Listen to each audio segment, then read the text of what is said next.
আজকে নওগাঁ জেলার পত্নীতলা থানা নজিপুর হাটে অবস্থান করছি। আজকে 28 জুলাই 2025 রোজ সোমবার। আজকে হাটের দিন। আজকে কাঁচা সবজির খুচরো দাম জানিয়ে দেওয়ার চেষ্টা করবো। ভাই আসসালামু আলাইকুম। ভালো আছেন ভাই? ভাই আজকে সবজির খুচরো দাম জানিয়ে দিবেন ওই পাশ থেকে। আজকে কম না বেশি দাম?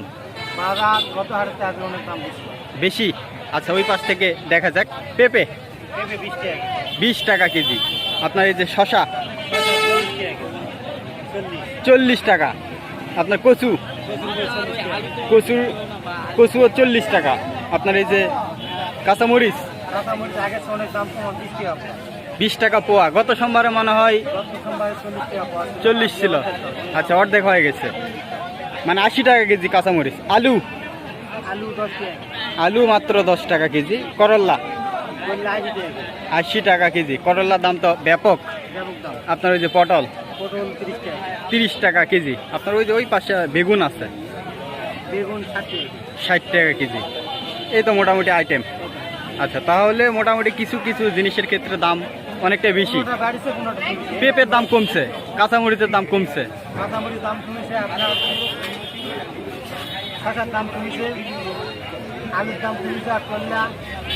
করল্লা পটল এগুলো দাম বেশি। আচ্ছা ঠিক আছে ভাই, ভালো থাকবেন। আসসালামু আলাইকুম। দর্শক আজকে খুচরো সবজির দাম জানিয়ে দেওয়ার চেষ্টা করলাম। নিয়মিত দরদাম বিষয়ে ভিডিও পেতে অবশ্যই এই পেজটি ফলো দিয়ে পাশে থাকবেন।